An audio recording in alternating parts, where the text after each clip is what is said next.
Welcome everyone, and thank you for joining this session on climate and environmental policies. It's a very exciting session. My name is Wafa Aidi. I am an economist within the United Nations Economic Commission for Africa, and we have our host with us, Uris, Lantz, Baldos. I hope I'm not mistaking your name, from the GTAP. Recording our session and monitoring that we are respecting the time allocated. Before getting the presentation, please allow me to remind you for some protocol for this session. Please keep your mic muted unless you are speaking.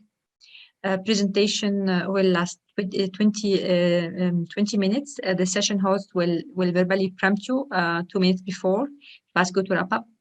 When the allotted presentation time have elapsed, if the presentation has not already ended, the host will prompt again and I will immediately move us onto the discussion period. Discussion is 10 minutes and it will be just right after the presentation. And we will move to the second presentation until the end of our three presentation scheduled for today.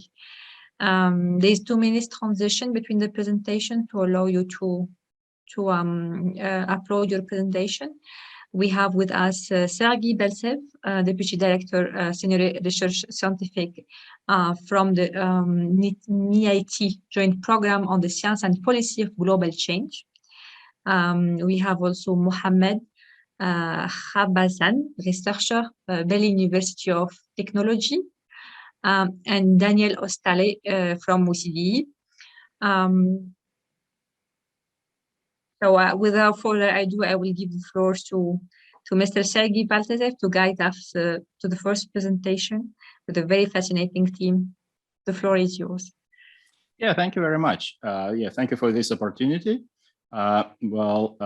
I'm really happy to see new faces, and I see a couple familiar names who are attending. So, it's nice to have this opportunity to exchange the results and to get some inputs from you on what we are doing, or at least what we are trying to research. So hopefully you can hear and see me well. So what I'm going to present today is our work on the economic analysis on the hard-to-abate sectors in India. This is currently available both as a GTAP paper and also as a report at the MIT Joint Program website. So if you go to Global Change MIT EDU, in addition to the text, you will see an appendix with the detailed results for the scenarios which I'm going to describe in this paper. So just to begin with, why do we care? Why we are looking at the hard-to-abate sectors in India? Well, I don't need to explain to this crowd why India is so important for decarbonization purposes. But we also were trying to understand, kind of in addition to the typical sectors, transportation, electricity, so what is the story in so-called hard-to-abate? Why do they call it hard-to-abate? And so this diagram shows you the latest data from the official statistics from India.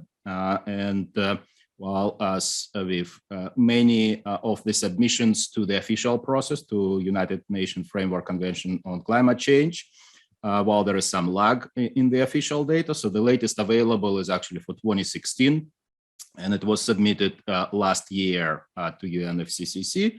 But the story is not changing that dramatically over time. So it's about quarter, sometimes more than quarter, depending on what you count as a share of CO2 or GHG. So it's a substantial part.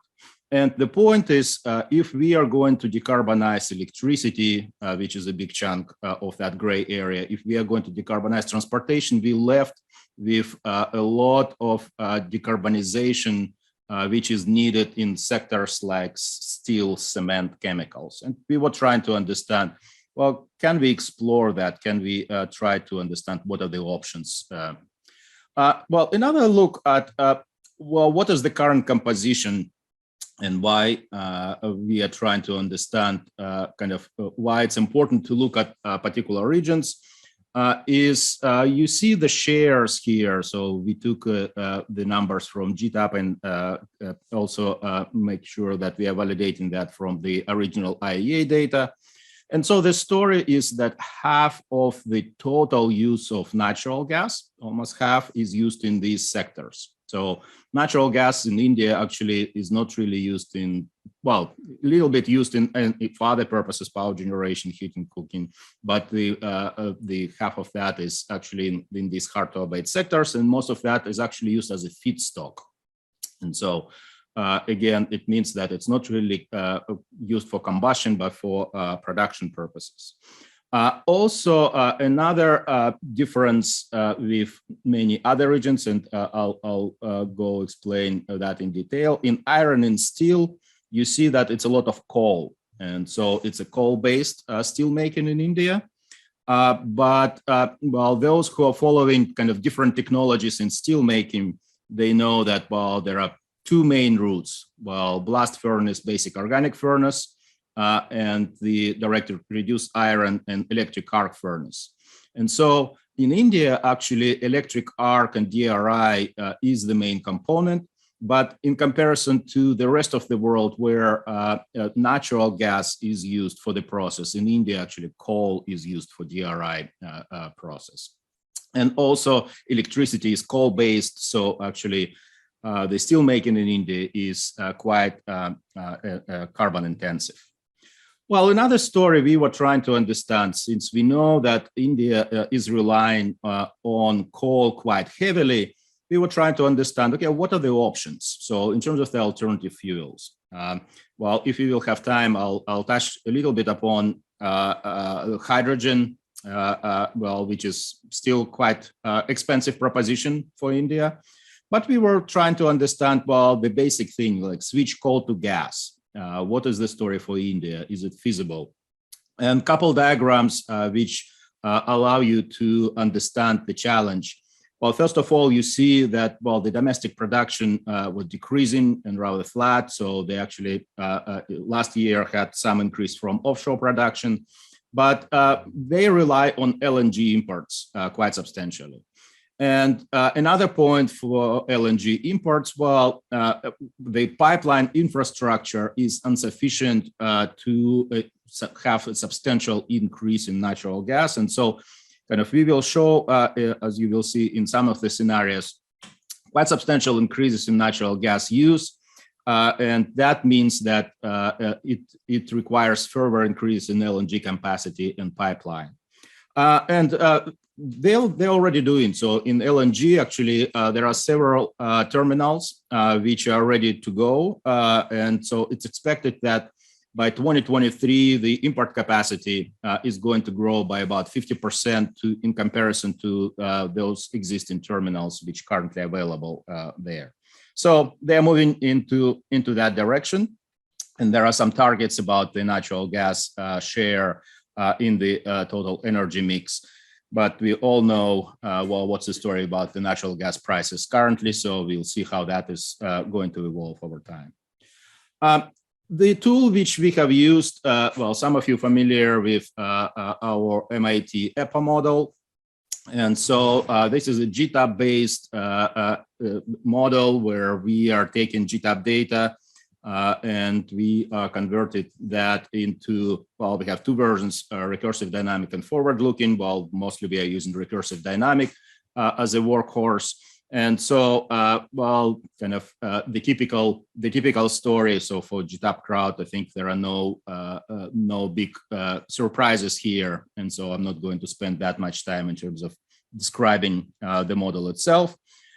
So what we have done for this particular paper, we were trying to understand what are the implications, and kind of we look at several selective pathways where we were trying to understand, well, if you are going to push electrification, so if you are going to push more EAF, electric arc furnaces, electric boilers, if we are providing gas incentives for natural gas. And also we were trying to go a little bit more to resource efficiency. So kind of recycling and other things, if it increases durability, well, obviously kind of there are benefits and cost of doing that. So the first four scenarios where we do not impose any carbon pricing, but we imposed the India's pledge, which is very mild. And so original pledge was 33 to 35% reduction in emission intensity in 2030 relative to 2005. And later on, Prime Minister Modi announced the increase of that pledge to 45%. But well, even in the reference, we are seeing, well, about 40% reduction anyway. So that doesn't really add much in terms of the emission reduction. There are other pledges, obviously, very well-known net zero pledge, but was 2070. But there are no details provided whatsoever. Well, if you know more, I'll be happy to hear. But the details about well, how actually they're going to achieve that very scarce. And even more than that, previously, part of the targets were conditioned. So in the previous NDC, in the first NDC, they were conditioned on the financial support, on technology transfers, and other things. It's not clear if newly announced targets also subject to the same conditions or not. Again, this is not clarified or not specified, so we are just guessing what is the story. So to help us guessing, we looked at well, what IEA is assuming about the carbon pricing.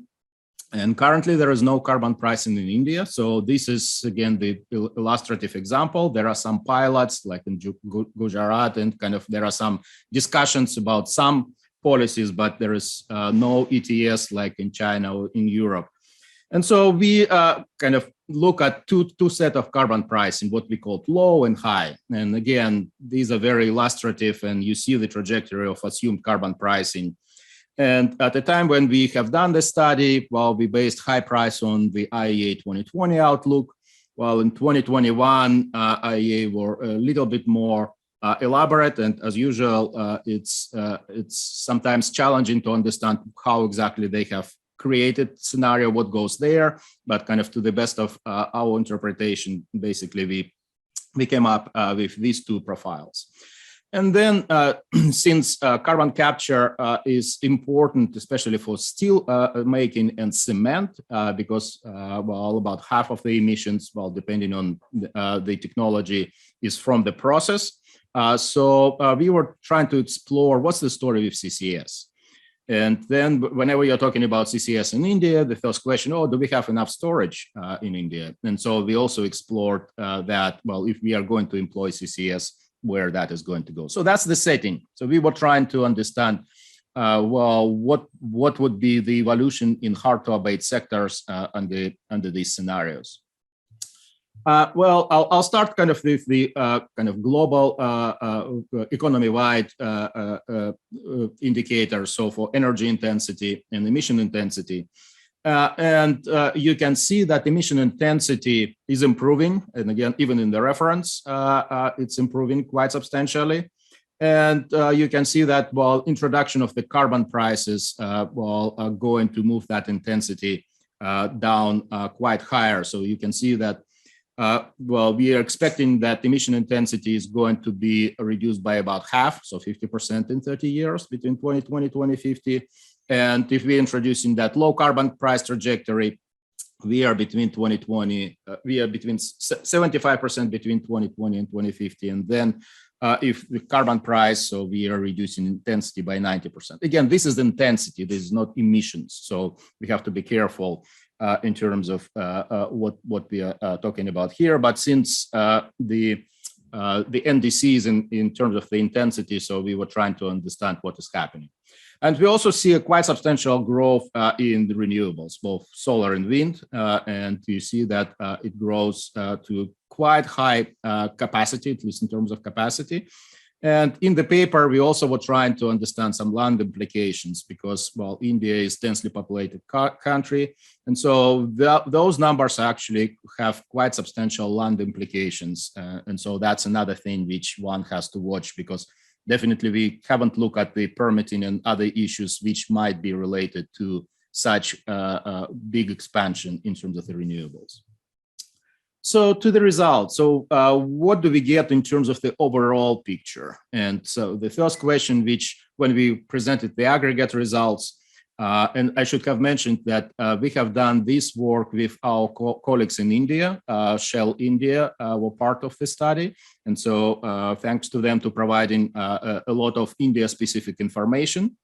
When we showed graphs like this in terms of the aggregate, they kind of were a little bit surprised. Oh, why? Well, we still coal. Why in electrification we are not fully electrifying?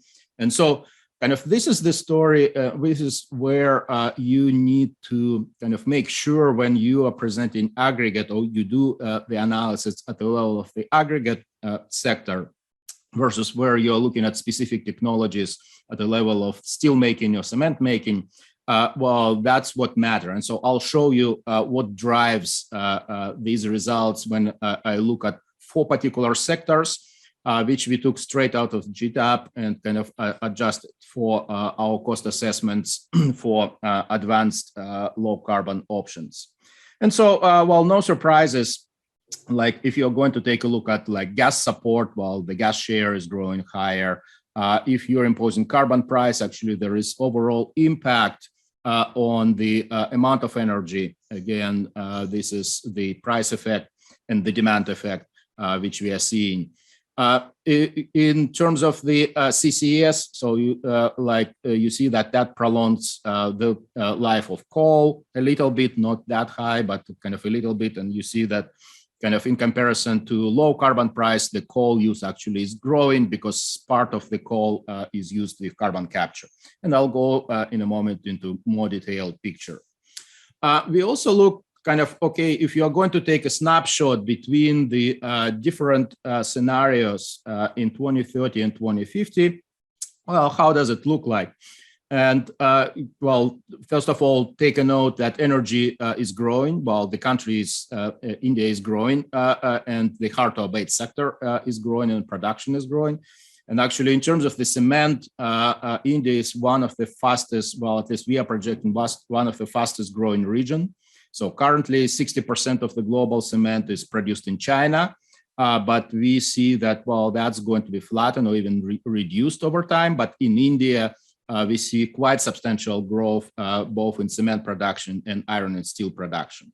So the absolute numbers are growing. So you see that the scale is 300 on the left graph, but 600 on the right.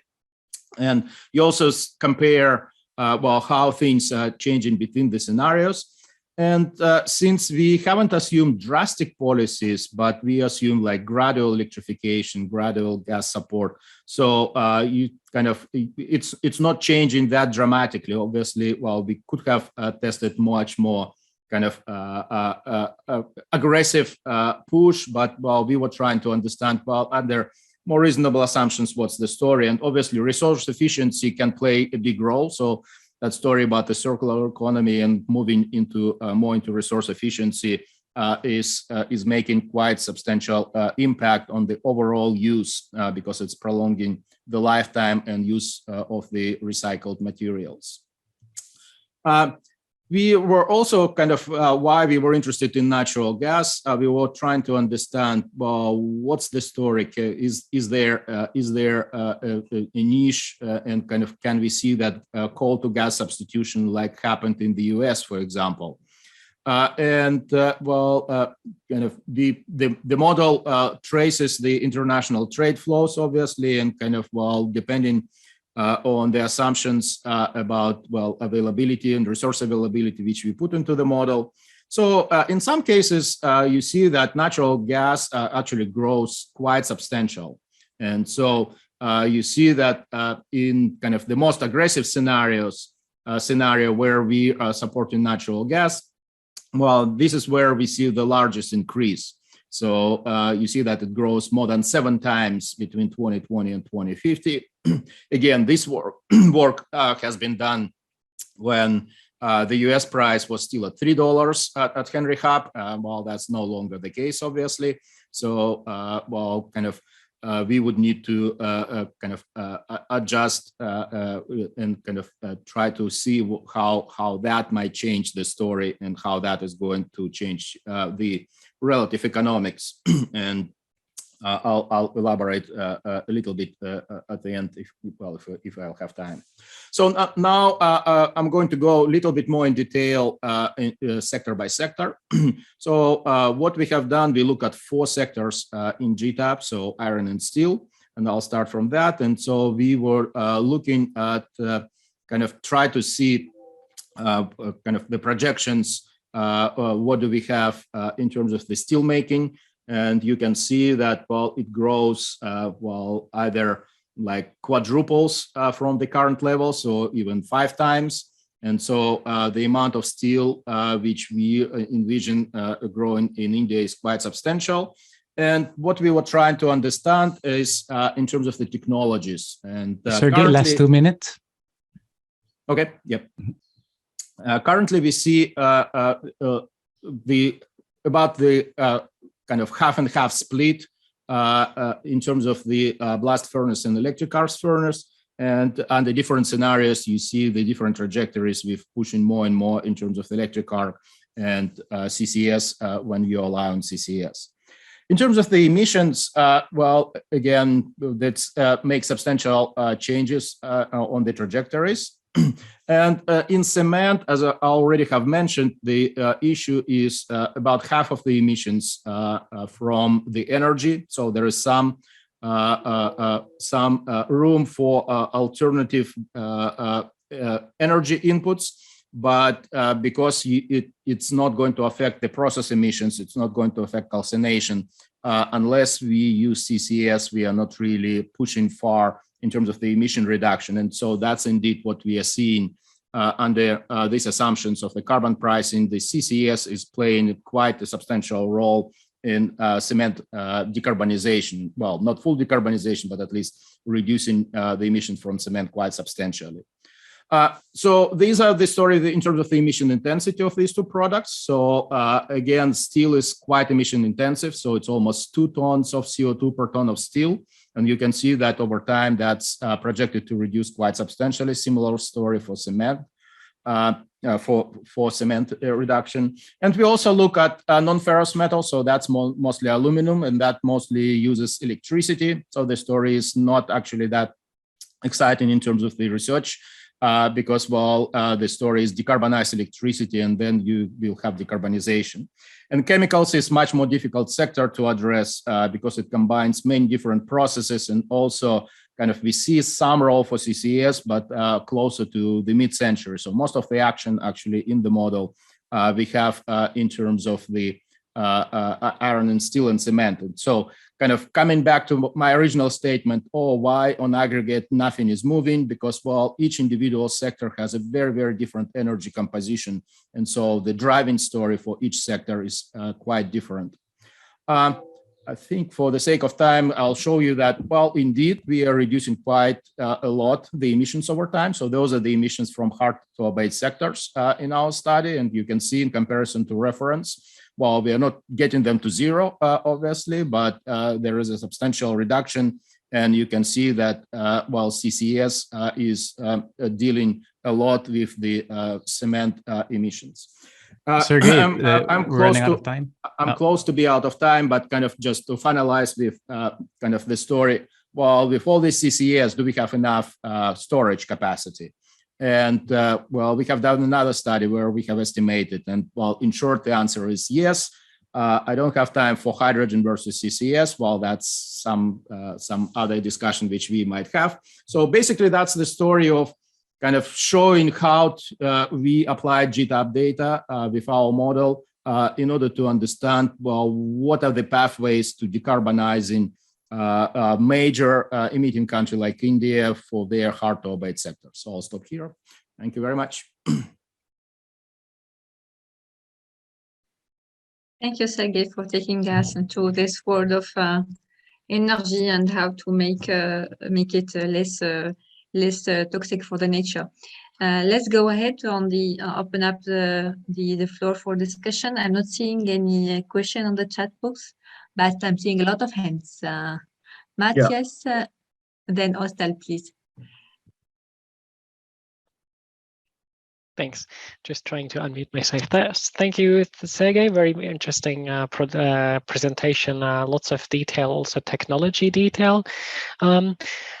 Actually, when I was talking to somebody in India recently, they said for them the hard-to-abate sectors is probably agriculture because it's very hard to manage. Not all the infrastructure is. I mean, the industry infrastructure all needs to be built, so everything is new compared to some of the other regions. Whereas for other agriculture, that's very hard to manage because it's a lot of smallholder farmers. But my question was, you showed the different production routes for iron and steel. How do you feed that into the model? Is that something that you assume exogenous, or is that something that is built into your model? And then another technical question on the electrification and gas support scenarios. What are the policies that you implement in the model that then drive the model towards these fields? Thanks. Yeah, that was a great question, and I fully agree about agriculture, and so that's that's a big challenge in India. So kind of to your questions, the steel making it's a combination of both. So obviously we look at the projections of the Steel Making Association and both in India, Terry Institute, and kind of other sources. Just try to make sure that kind of what we are getting out of the model is consistent with their story.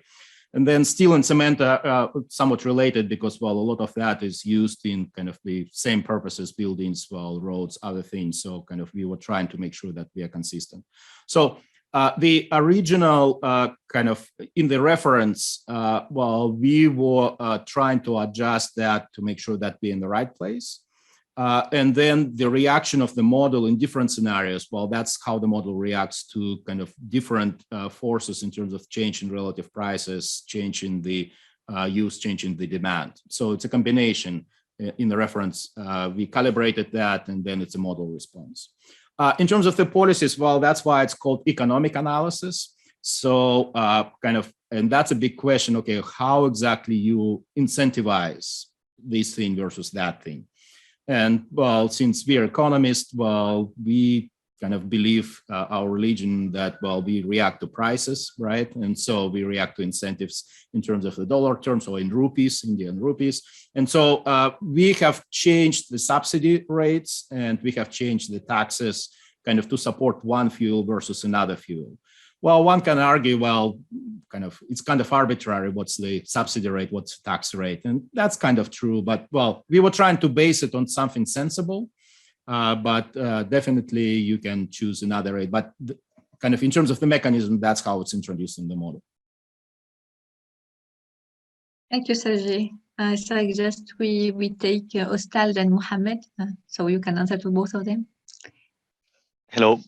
So I just have a quick question. It's quite concrete. I saw that in the different scenarios, there is some increase in iron, steel, and other materials that you show in the compared with the reference. And I wonder like why this is happening, or if maybe I saw something quickly. I don't know. It might be. Well, we have done this study almost 2 years ago. I don't remember all the lines. So let me take a look. Iron and steel.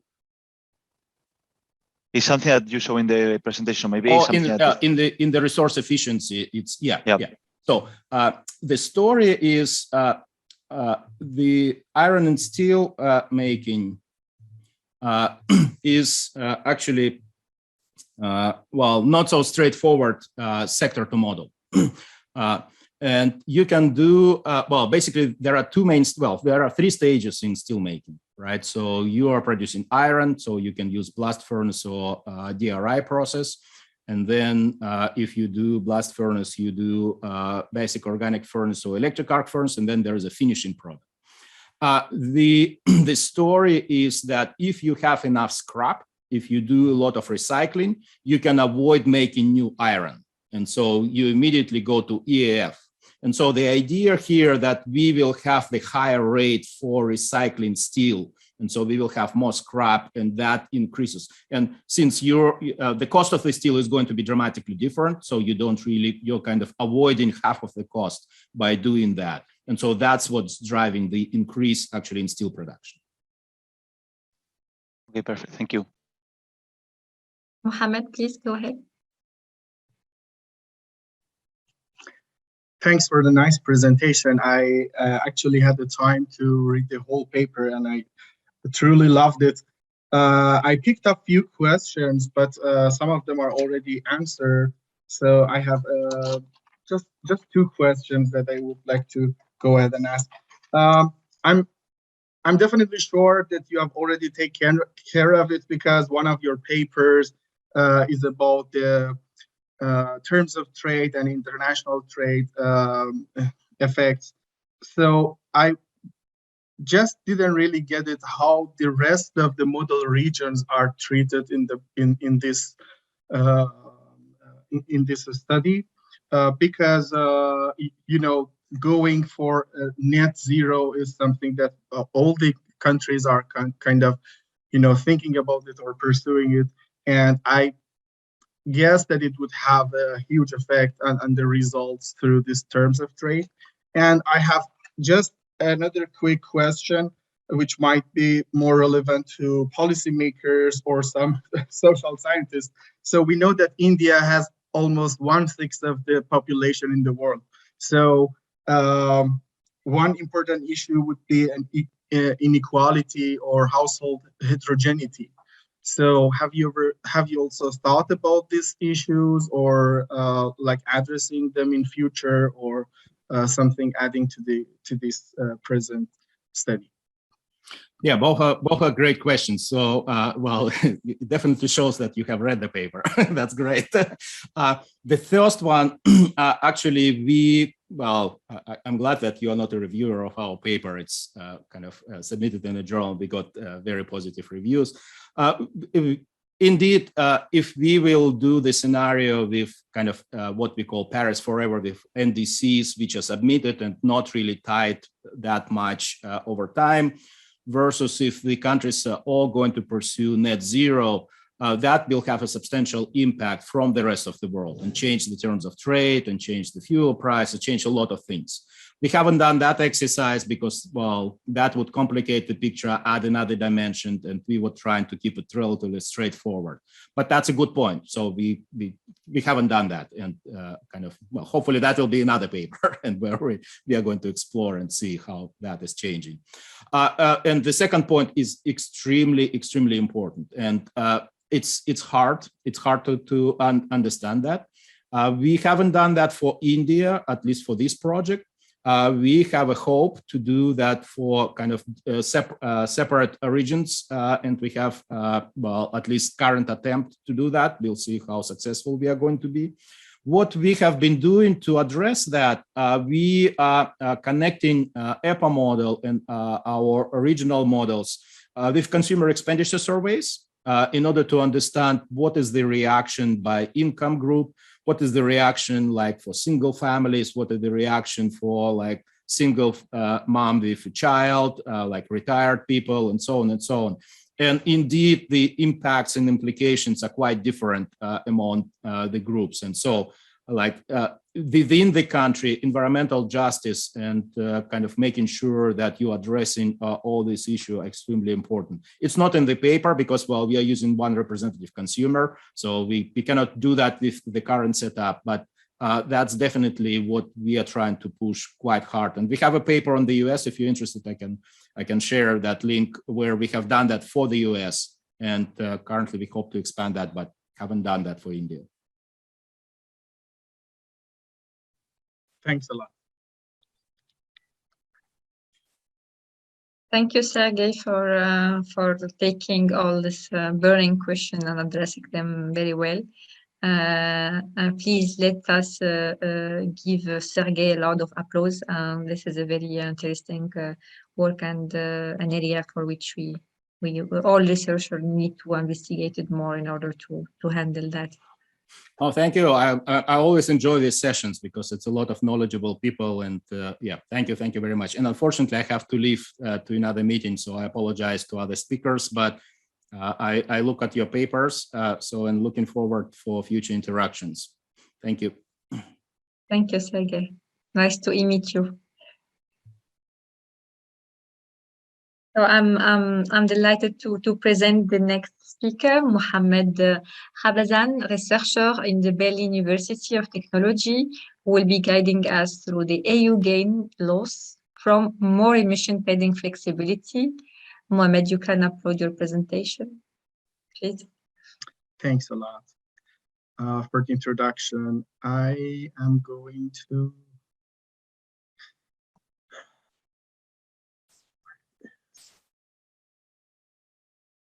So, can you see the presentation now? Is it in full screen or? It is not actually, I think. Okay, so is it now a full screen? Excellent, thank you very much. The floor is yours. Thanks a lot for the introduction. I would like to thank at least two people, Professor Christian von Hirschhausen from Technical University of Berlin and also Professor Richard Toll for their constructive comments on this paper. So the current EU ETS, so it definitely is the first cross-border emission trading system, which is known as ETS for greenhouse gas emission. And the EU ETS currently covering aviation, emission-intensive sectors, and electricity, which I call collectively these sectors EITE in this paper. So the EU Commission has offered to apply emission trading in new sectors. One is having emissions from sea transport incorporated into the current EU ETS, and the other one is a separate emission trading system to cover emissions from road transport and building sector. So this gave me the motivation to go for parallel ETS in the paper. So when I started this project, we were still part of the EMF 36, but there we could only submit one individual contribution to the project. So, but still, most of my paper is built up what I have presented there. So briefly, I would say that EMF 36 was, so the project specifically was called Carbon Pricing After Paris. It was a CG intercomparison study, 18 models contributed, and it was built on the GTAP 9 data set. Minimum 14 regions where the EU was mostly aggregated only into one region, and minimum 10 sectors plus household, government, and investment. So this is probably one of the most important figures from that project that shows regional CO2 prices. You can see that, you know, Sergey, I think, left. So India is somewhere near here, so it needs just little carbon pricing to meet its targets, but Europe actually needs a lot. So it would be the second highest carbon price after South Korea. But there is a high uncertainty depending on the model as well.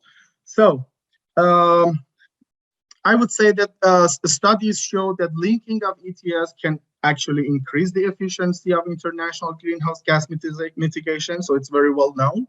And the linking of ETS is described as the central policy instrument to the Paris Agreement.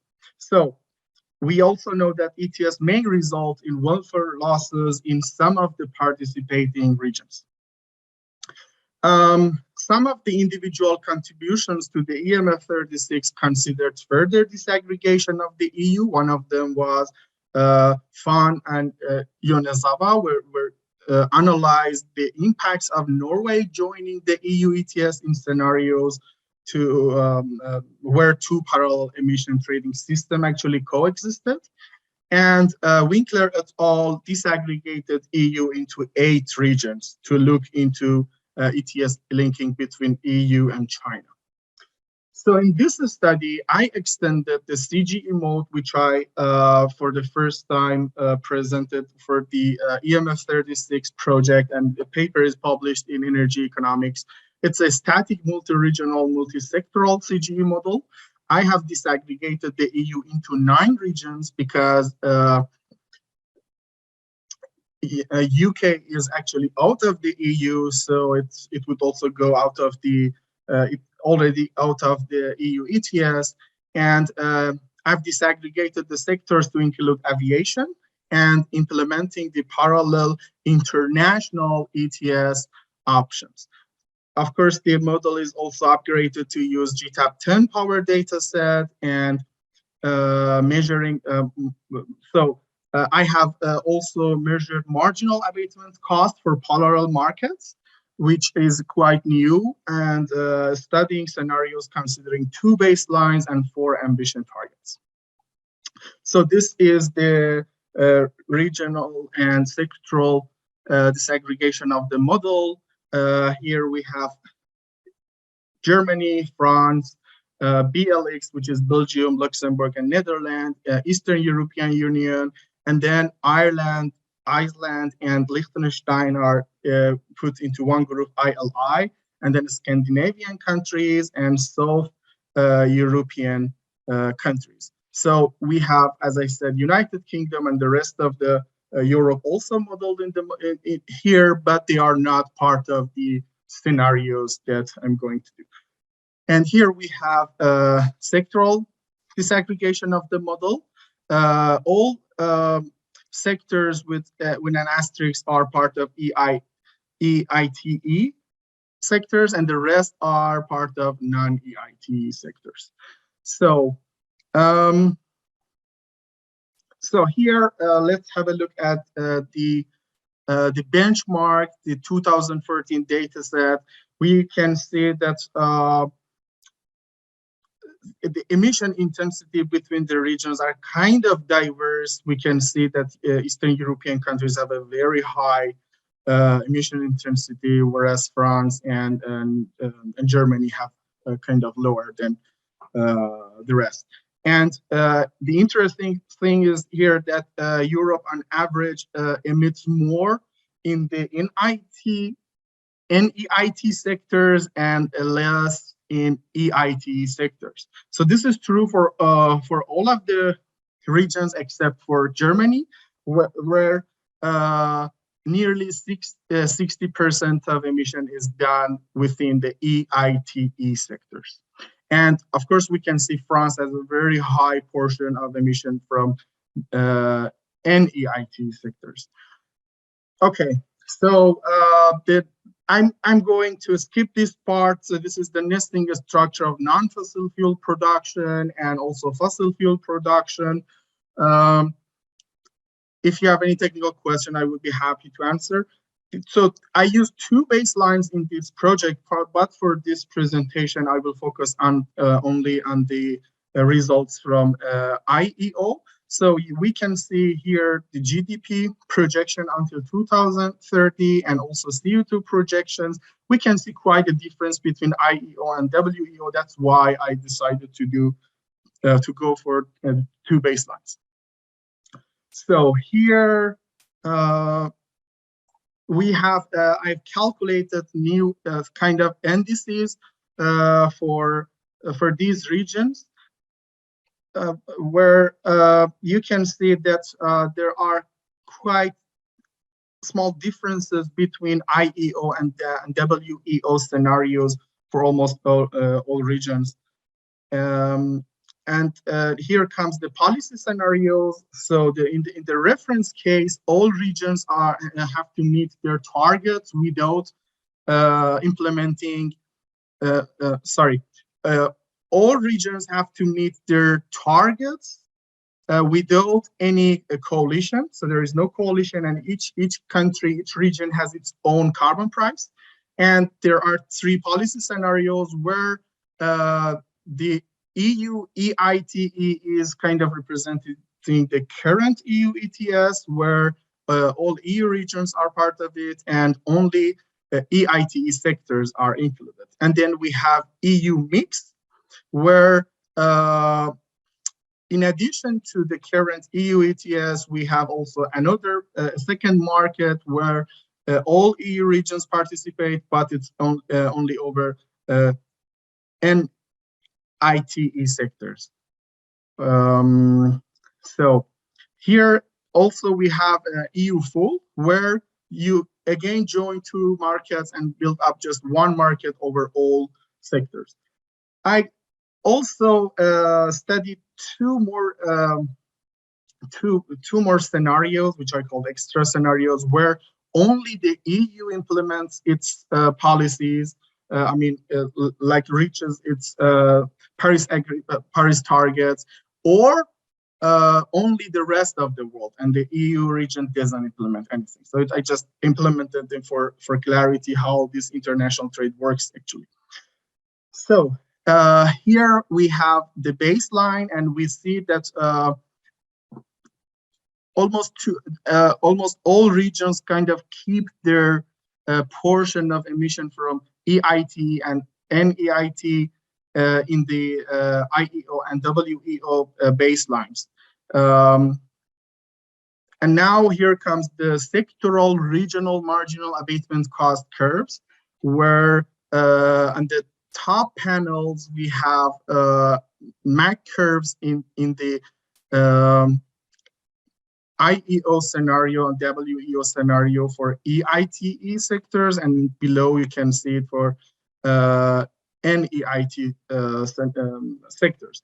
And as you see, the scales are different, so we can already know that the abatement cost for non-EIT sectors are really higher than the emission intensive sectors. And although the regions are quite diverse, so Eastern European countries have much cheaper MAC curves. And here is an aggregate regional, so all the sectors together are put into the program to drive the marginal abatement cost, and you can still see the difference between regions here. And then another, we have aggregate marginal abatement cost curves, where the whole the program is run for the whole European countries, the EU actually, and you can see that EIT is much more is less costly than NEIT sectors.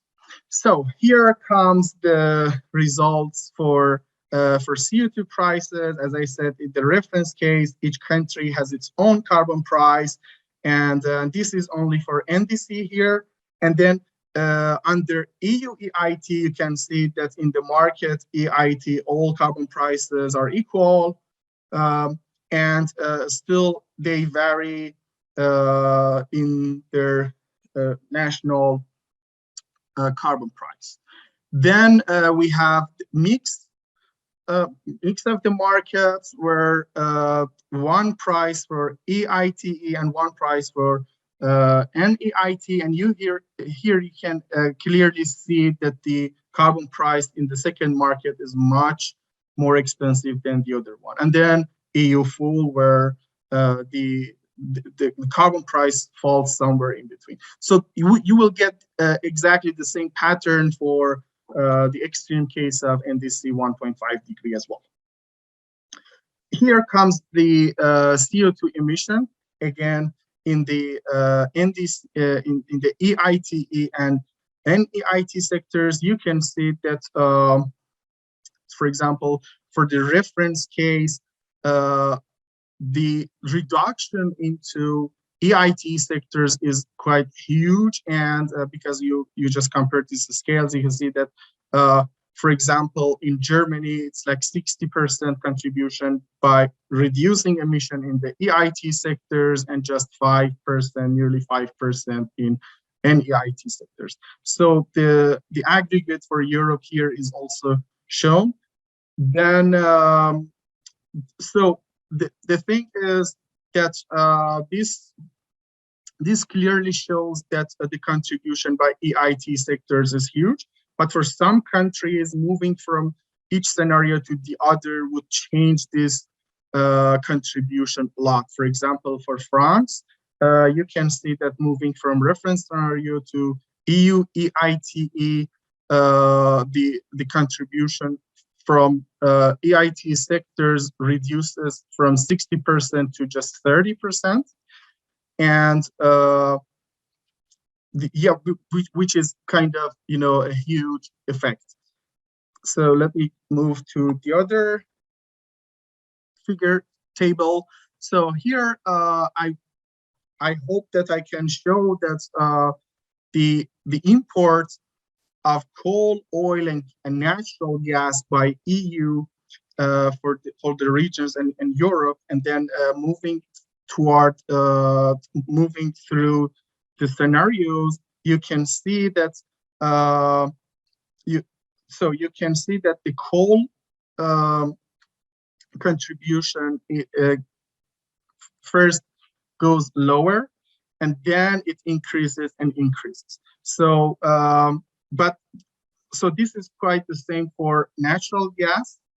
No, sorry. So for natural gas, you see that it actually decreases first and decreases again and then increases.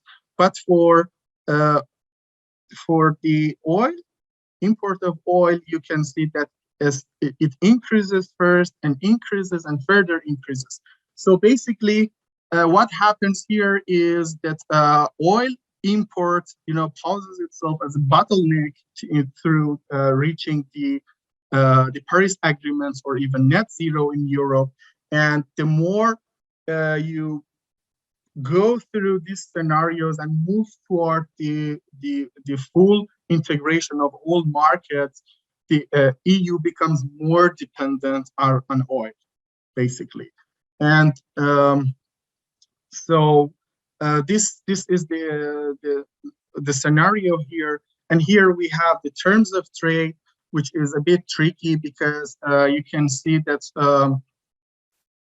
moving from reference scenario to EITE, the terms of trade in Europe kind of, except for Germany and Eastern European, it kind of decreases because, of course, these two countries are gaining a lot by supplying, emission permits, and the rest are, of course, kind of not gaining from this situation in terms of trade.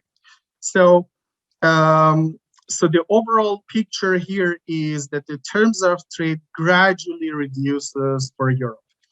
And here we can see the welfare for all regions, and so the most interesting part is that the Eastern European, the gains from the ETS markets are really high, especially under EU mix and EU full, such that their welfare goes even beyond the baseline.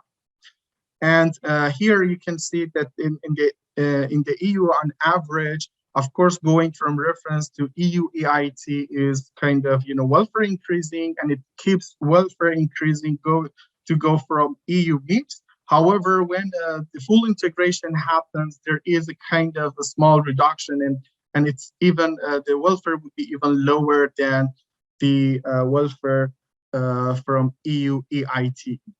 This welfare reduction issue from EU mix to EU full is also kind of visible for the highest ambition, but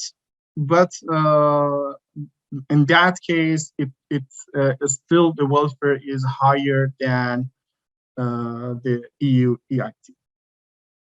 And now here. Last 2 minutes, Mohammed. Yeah, thank you. Okay.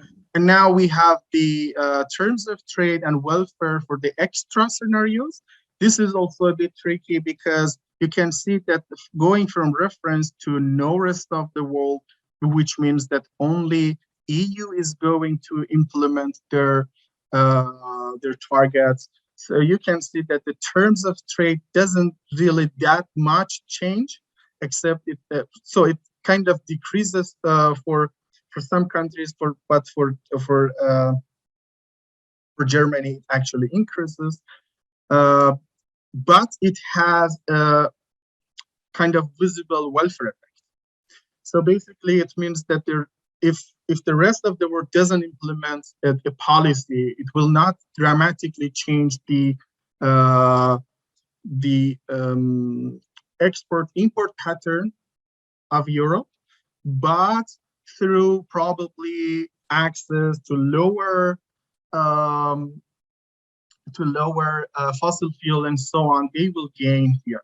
So this lower fossil fuel, so the gain here is tricky. So they have access to lower fossil fuel, but they are not allowed to emit more. So that's why the welfare effect is kind of limited. However, if Europe doesn't implement their policies, there is a huge negative terms of trade here. So basically, it means that part of the export from Europe is dependent on the welfare of the rest of the world. So since the rest of the world is implementing their policies, their GDP lowers a bit, and this will affect the export from Europe to the rest of the world. However, you can see that this will have a kind of huge effect on welfare, but you see that the net effect is still negative because of these negative terms of trade. So I'm not going to read through all the conclusions. So let's have the floor for some questions. Thank you, Mohammed, for the very comprehensive presentation. I open the floor for discussion. 10 minutes, colleagues. If you want to take the floor, please raise your hand.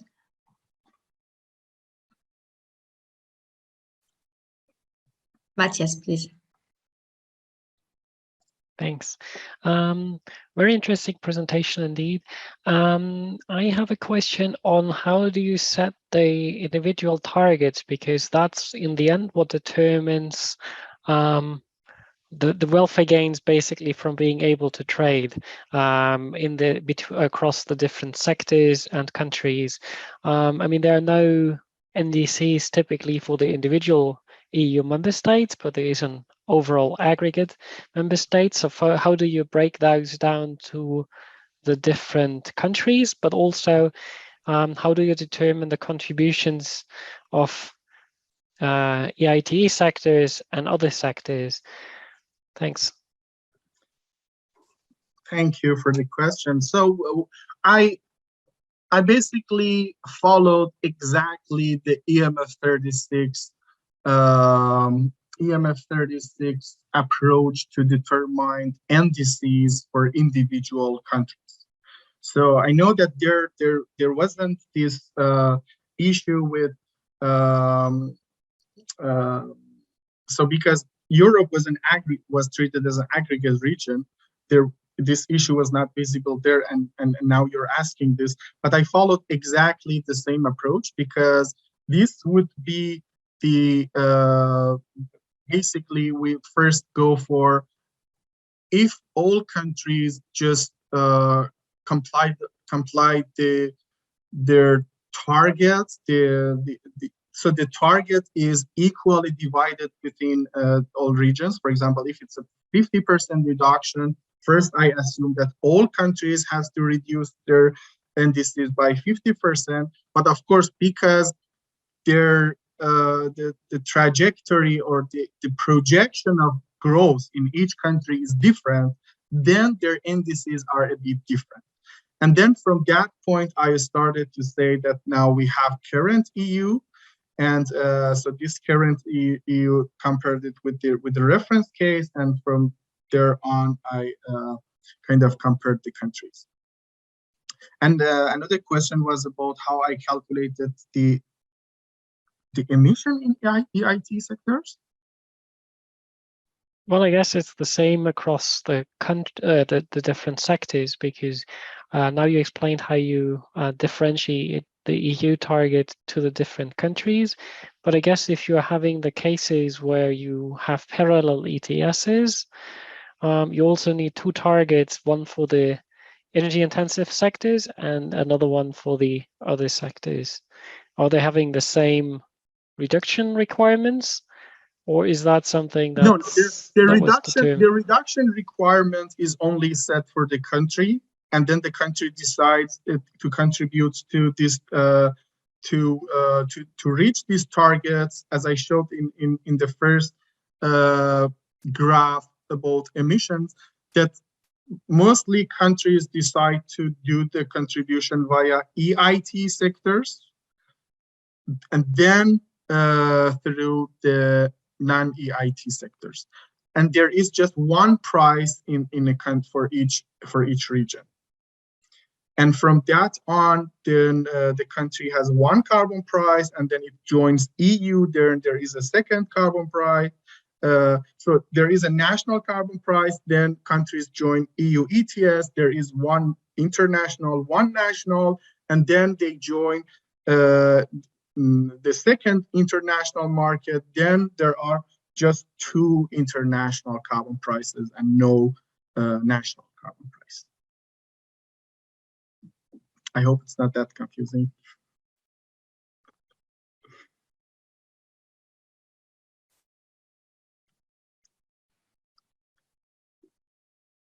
Thank you, Mohammed. Any other question, please? We still have some 5 minutes. Well, because it's a discussion, I would be happy if my answer is not that much satisfying. So I would be happy to hear Matthias' comment on that. No, thanks. That's fine. Yeah, that's clear how you separate the countries. But of course, in the real world, there is a complex setting of setting the individual targets for both countries. Well, I mean, not in the ETS, but for the especially non-ETS part across different countries. Thanks. Thank you. Ostale? Yes. You are muted. Wait, sorry, yeah. So now, I mean, it's because you have time. We have time. I would like to just have. It's more like more than a question. Is I would like to know more and have a better explanation on what you explained about the pricing in oil and the bottleneck that happens in terms of pricing and so on. Because it was very clear how is the effect of integration for the carbon price, but not this. Just this thing of the price of oil that you mentioned in your presentation. Well, the thing is that Europe is very much dependent on imports of oil, and it's not that easy to even how to say to substitute oil with even other fossil fuels. And that's why you see this effect that once we go forward, of course, first the efficiency really gets in, and all the use of fossil fuels get a bit higher. But of course, because the efficiency gains and so on comes in, then it doesn't matter. But once you go further and further, this dependency on oil, shows itself, and it's become more, harder to get rid of oil.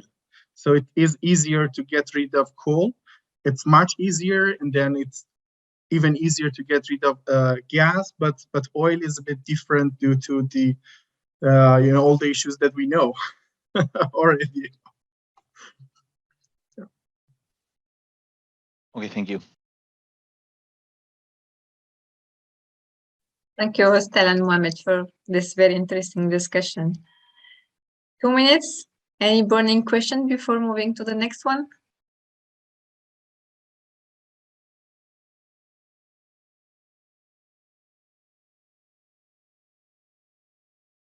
Okay, Ostale, I think that you can upload your presentation. It seems that Mohammed was very, very, very comprehensive in his analysis and his discussion. So everything is okay. I think that's a good publication project. Daniel is an economist from the OECD, and he will guide us from energy to air pollution. The economic quantification of the air pollution policies in Arctic Council countries. The sector focus, the floor is yours, Ostale. Thank you. Thank you so much. I know that before I made it to share the screen, but now I can't. I don't see them here in the. Uris, this. can you help us on this one? Yeah, here is it. Sorry, here is it. I see it now. Sorry. Actually, it was my fault. So let me. So can you see the screen? Yes, but yes. I think it's not. It's on screen mode. That's okay. Okay. And you see the in. Is it fine or? It it's looks okay, fine Austin, for me. Go ahead. You could move it. Yeah. Okay. So good morning or afternoon to everyone. Today we'll present this paper, the economic consequences of air pollution policies in the Arctic Council countries as sector analysis. Please just take into account that this report is a teamwork between myself, Elisa Lantz, which work at the OECD, Rita van den Heyden from GRC, and Sig Limon from EASA. So just to give you some context and motivation, air pollution is one of the most severe global environmental risks in the world, but especially in the Arctic Council countries. Since the Arctic region is vital to preserve the balance of global climate, and this area is especially sensitive to short-lived climate pollutants, and notably black carbon. So for this reason, the Arctic Council countries set a goal to reduce black carbon emission 25 to 33% by 2025 relative to 2013 levels.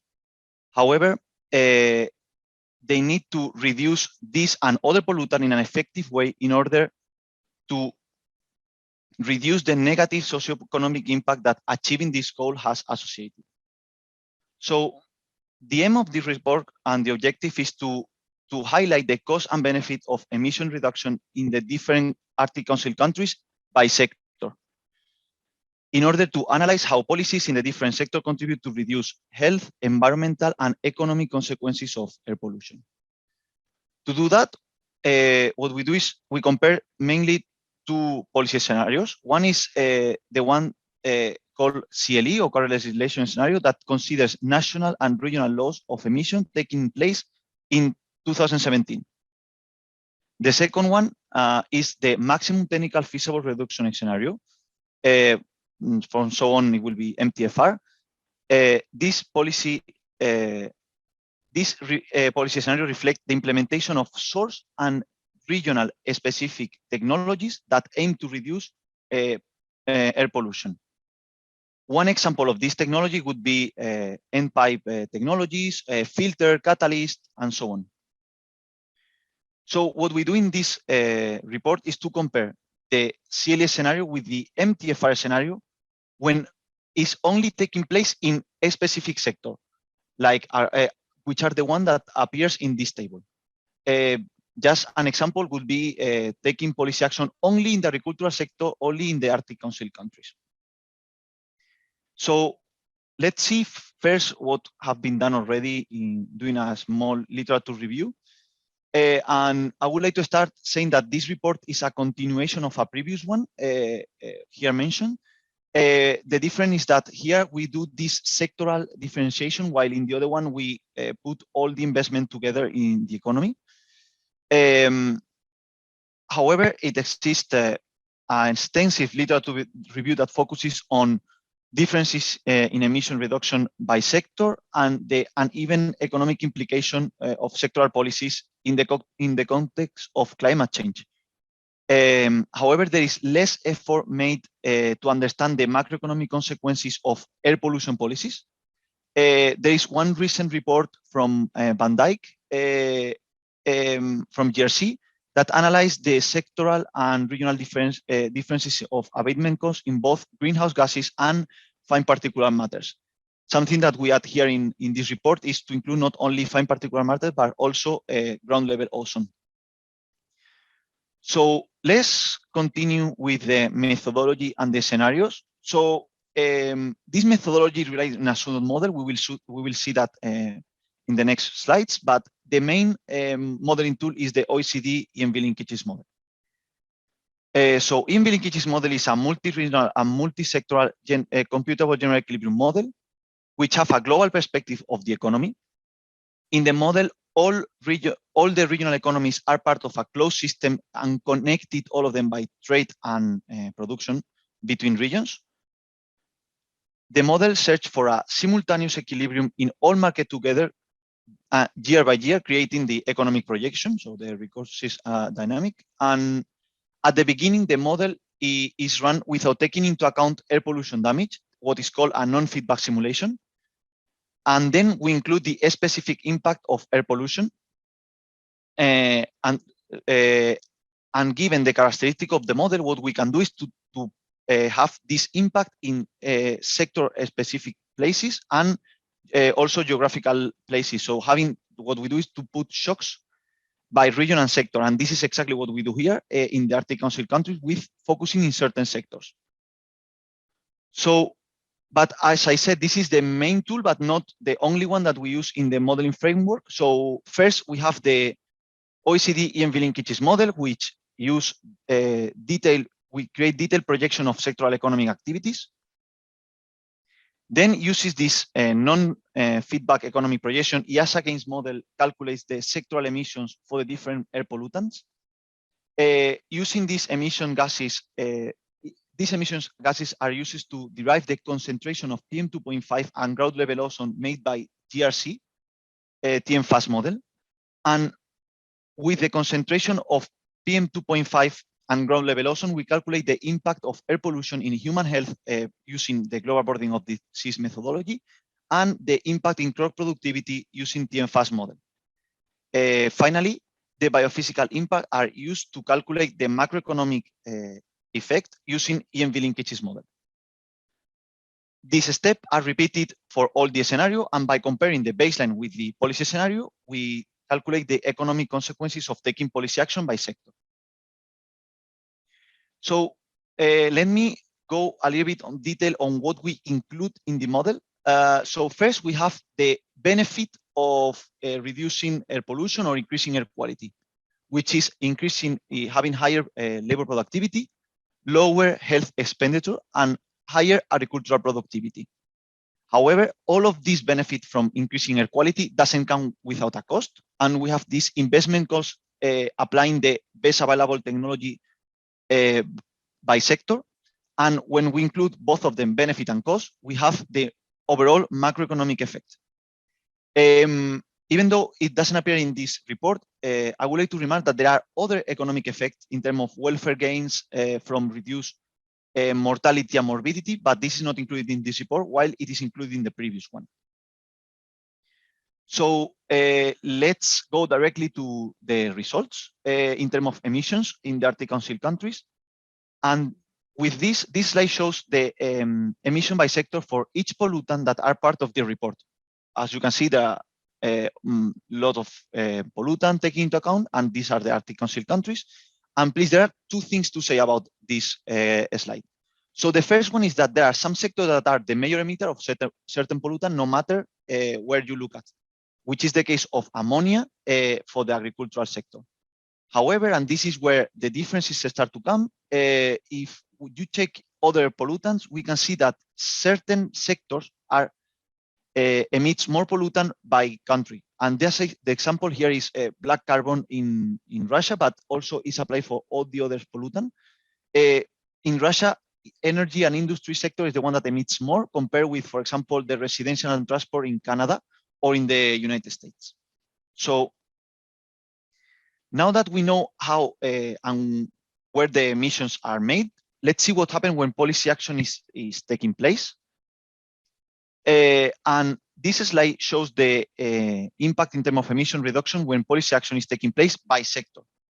Here again, two highlights. The first one is that some sectors emits more of a specific pollutant, which is the thing of transport, which emits more NOx and CO.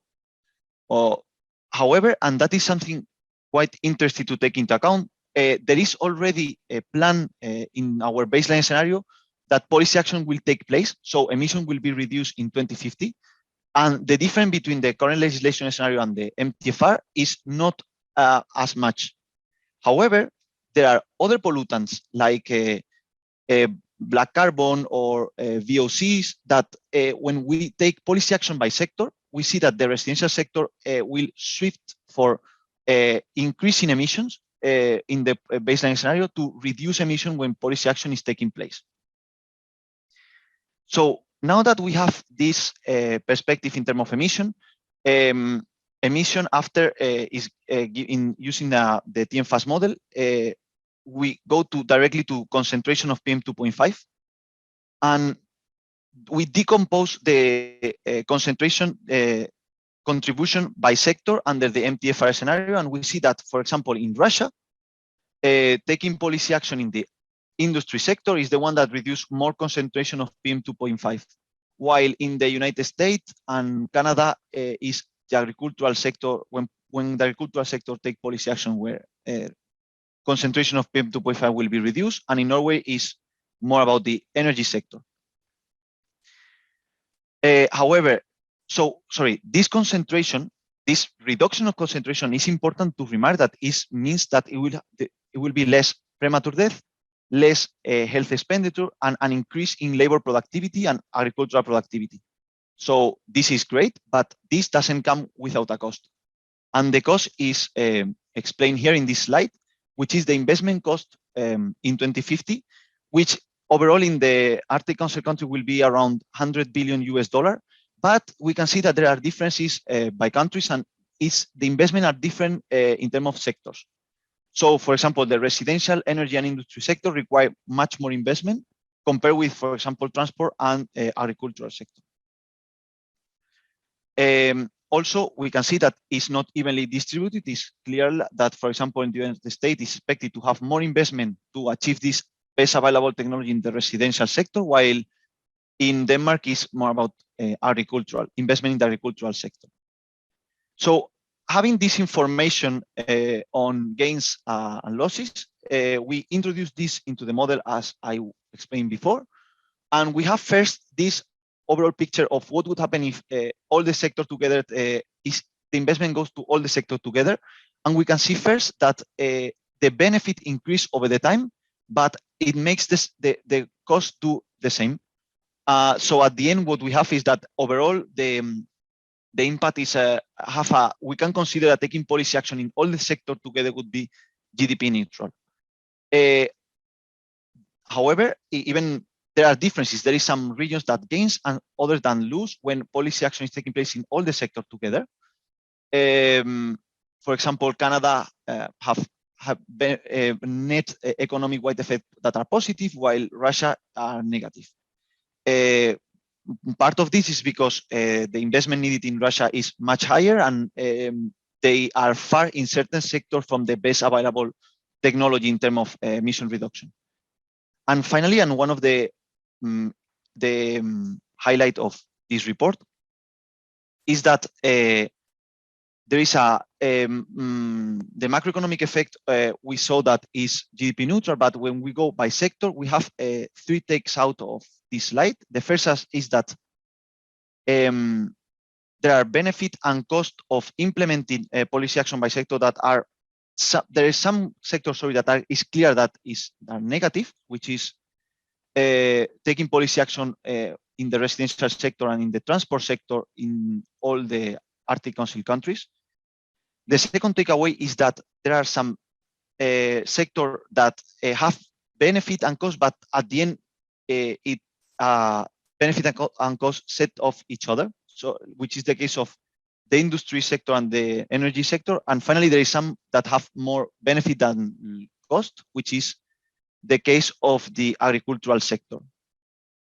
Finally, and that is something important, if you see here the scale, watching at the magnitudes, we can say that taking policy action is more or less can be considered as GDP neutral. While, and this is something important to remark, there are other benefits that are not taken into account in this paper, but it's considered in the previous one. We're talking about gains in terms of welfare that are much higher than the losses that can be considered. So at the end, for summary, probably next step if needed, because this paper is not published yet. So concentration reduction differ by sector and country. So for example, we saw that the US is more interesting to take policy action in the agriculture, while in Russia is more about industry. When we consider the economic consequences of the sectoral empty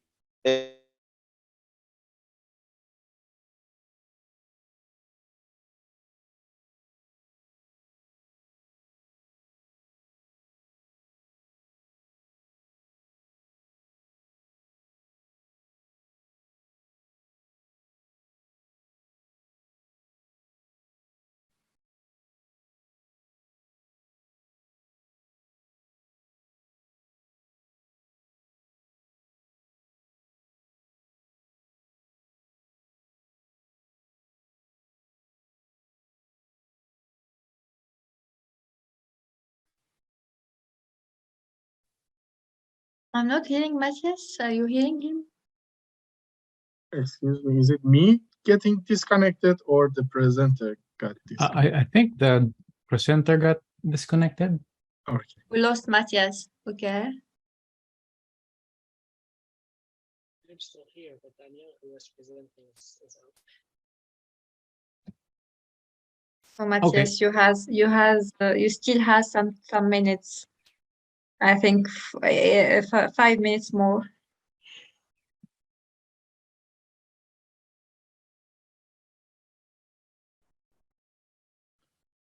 You are muted. Oh, you're muted. Yeah, you got sorry, disconnected. I went out. Sorry. So do you still have time? So 5 minutes, Ostale, if you want. Okay. So sorry, I did the I don't know. May I ask? Do you have any question that you would like to answer? I can also dig on more on something specific about the report. Okay. Thank you. Yeah. Thank you very much for the presentation, Ostale. It reads very well. It makes us familiar with the subject. It's very clear, very comprehensive. Thank you for that. Let's open up for discussion. I see that Mohammad is waiting to take the floor. Please go ahead. Yeah, thank you for the nice presentation. I mean, one of your slides was about percentage of pollution by sector. Yeah.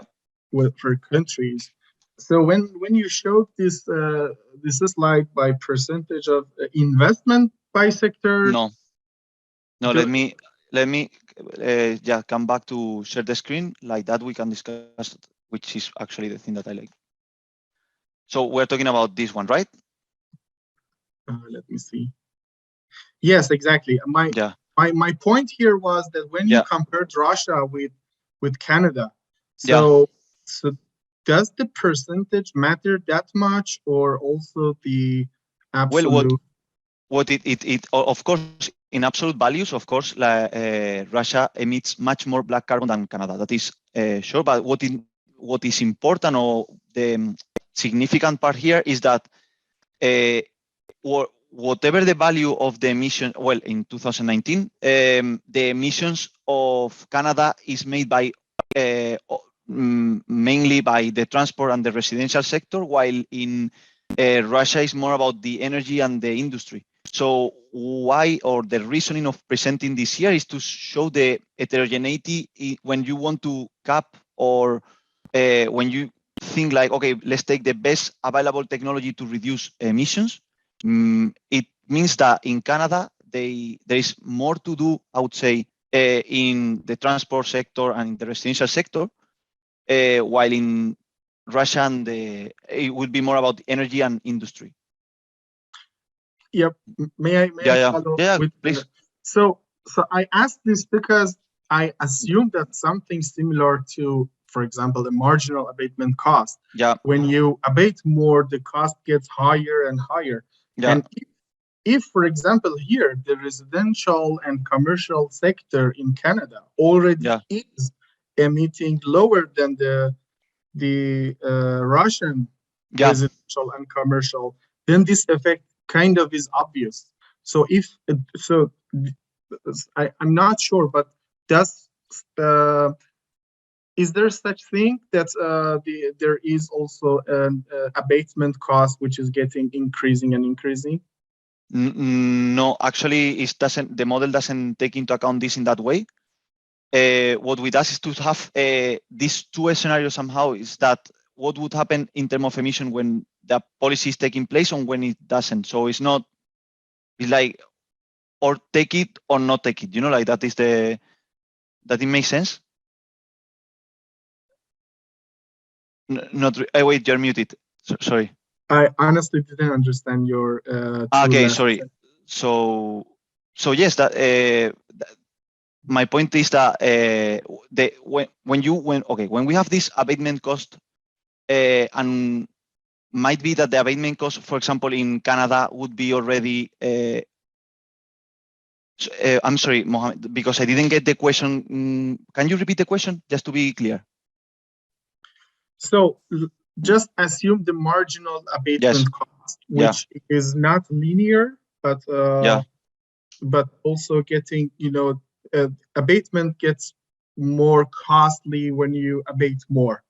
So if assuming that is the case also here, then this percentage comparison is honestly becomes kind of less relevant because as I said, it's possible that, for example, for one of these regions, the residential already is a big part of that country, but it's still lower than Russian residential and commercial pollution. Oh, that is okay. That is for okay.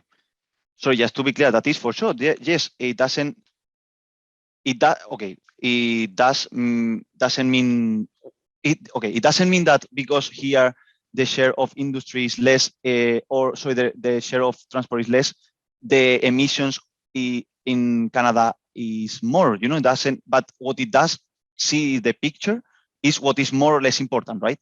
In the model, we don't have the abatement cost implicitly put in the model.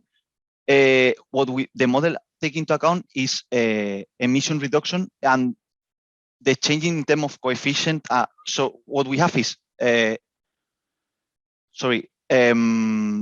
emissions with one scenario that is the not taking current legislation, and the emissions with the best available technology, which are less. So the abatement cost is not including, and these two scenarios actually given is an input of the model. So we don't have abatement cost curve and so on in the model. Thank you.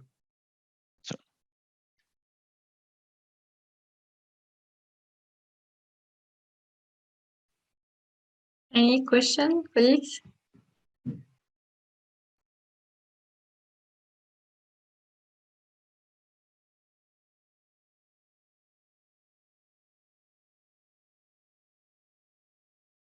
We have 8 minutes discussion. I think that Ostale will be happy to get some feedbacks.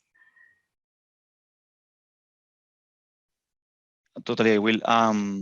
And also, if you want to know more about some part of the model, even if now it was not clear about this coefficient and so on, because that's the thing, we don't use them. And what we have as an input is these two with more or less emissions. I'm not saying, and that's important, I would like to remark, I'm not saying that in terms of volume is more or less. It's just to see what is more important. But maybe something else, or feel free to ask anything. Everything is clear to me. Thanks. Okay. I just suggest that if you add the absolute values also in the right. This is something that we should include. because it's true that at the end it looks like, for example, and just look at Iceland or Norway. Yeah, the emission here is like very, very, very low. For something that you have the volumes and you can, let's say, figure out comparing with that is the concentration. You see here, the concentration of PM2.5 in United States and Russia is much, much higher than in Denmark, for example. But yes, in terms of volumes, something similar happened with Denmark. Yeah. May I ask, all your data is based on GTAP or no? So the model is use GTAP, but all this data of emissions comes from EASA. Exactly, and the concentration comes from GRC. But these concentrations are calculated using the same data of emissions. So and those data are totally compatible with GTAP data, or aggregations are different? We did a big effort to make it compatible, but the thing that, let's say, the model is the EMV linkages, which is built on GTAP in terms of sector and countries. Thank you. Good. Just to say, because I have internal information that there was some small differences that we couldn't reconcile, but most of them is based on GTAP. Yeah, the data part is always yeah.